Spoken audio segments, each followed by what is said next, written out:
رسول الكريم أما بعد فقد قال الله تبارك وتعالى في القرآن العظيم وفي القرآن المجيد أعوذ بالله من الشيطان الرجيم بسم الله الرحمن الرحيم لقد كان لكم أسوة حسنة في إبراهيم والذين معه صدق الله العظيم அருமையானவர்களே அல்லாஹ்வை திருப்பதியாளரை பேர்வரால் உலகிற்கு மாற்றத்தை வந்தால் நாள் அஞ்சு திருநாளில் அல்லாஹ்வுடைய இல்லத்தில் அல்லாஹ்வை வணங்கவும் அவனை போற்றவும் அவருடைய இல்லத்தில் அவனை துதிக்கவும் நாம் ஒன்றுபட்டிருக்கின்றோம். அல்லாஹ் ரப்பல் ஆலமீன் நம்முடைய எல்லா அமல்களையும் அல்லாஹ் ஆக்கி எடுத்துக் கொள்வாராக.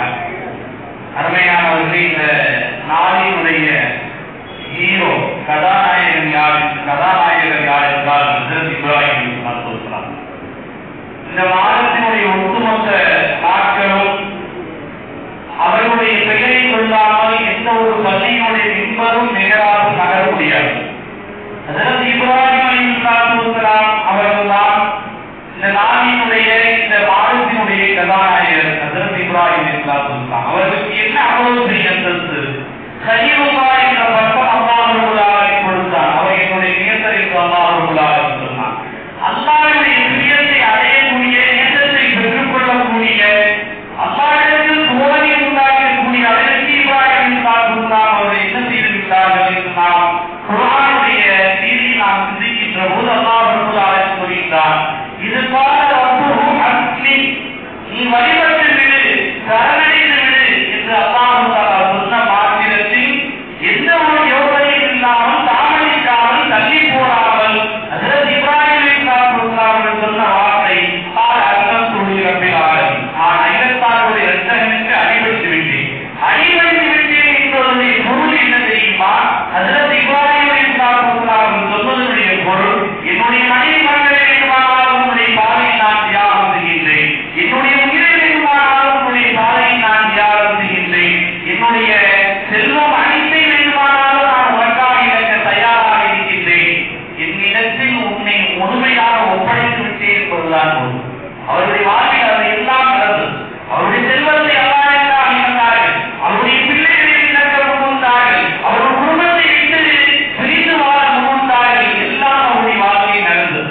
அவருடைய தன்னுடைய உயிரை கூட தியாகம் செய்தார்கள். கொடுக்குவதான நம்பூர் அவர்களை தூக்கி ஏகத்துவ அழைப்பை விட்டார்கள் அந்த அரசனுக்கு. அவன் ஏற்க மறுத்தான். அரசனுக்கு பெரும்பாலும் அப்படி உண்டு. என்ன தெரியுமா? தனக்கு எதிராக ஒரு கருத்தை முன்வைக்கின்ற போது கருத்தால் ஜெயிக்க முடியாதவர்கள் அவர்களுடைய ஆக்ரோஷத்தை, அவருடைய அடக்குமுறையை கையாளுவார்கள். அப்படி கையாளான். இவர்களை தூக்கி நெருப்பு குண்டத்தில் போடுங்கள். நெருப்பு குண்டம் தயார் செய்யப்படுகின்றது. நெருப்பு குண்டத்திலிருந்து மஞ்சளின் கருவியின் மூலமாக ஒரு அன்றைய வீரரின் கருவியின் மூலமாக தூக்கி அளிக்கப்படுகின்றார்கள். இப்ராஹிம் அலைஹிஸ்ஸலாம் அவர்கள் நெருப்பு குண்டம் பல நாட்கள் சேகரிக்கப்பட்ட பிறகு அதை கொடுத்துவிட்டு எரிகின்ற போது அந்த எரிகின்ற தருணத்தில் இப்ராஹிம் இருந்துவிட வேண்டும் அல்லவா? அல்லாஹ் ரப்பல் ஆலமீன் பாதுகாத்தார்.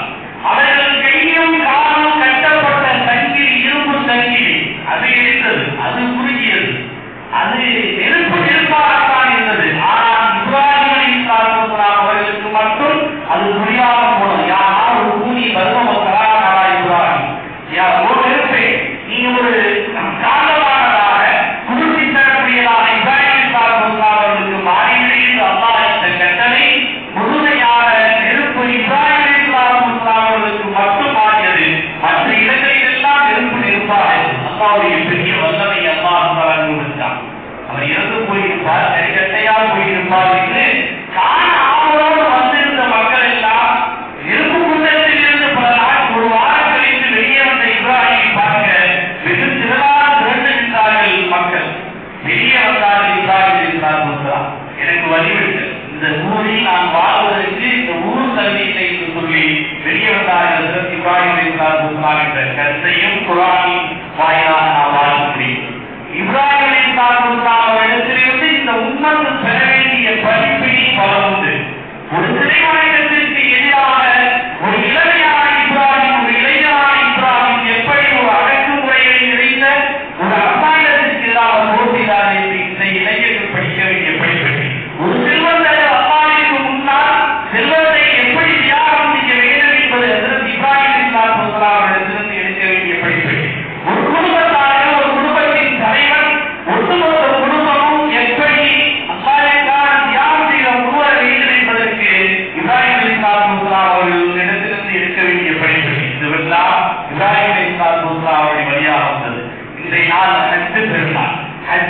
அத்துணை கிரியைகளும் இப்ராஹிம் அலைஹிஸ்ஸலாம் கொடுத்தது.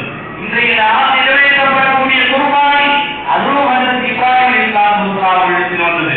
ஆட்சிகளெல்லாம் பூர்த்தி வருகின்ற போது விசேஷமாக கொண்டு வரப்படக்கூடிய தந்தம் தண்ணீர் அதுவும் இப்ராஹிம் அலைஹிஸ்ஸலாமுடைய குடும்பத்தில் இருந்து வந்ததுதான், அவருடைய பிள்ளையினால் வந்ததுதான், அவருடைய மனைவியின் அதற்கு ஒரு காரணமாக இருந்தார்கள் என்றெல்லாம் பார்க்கின்றோம்.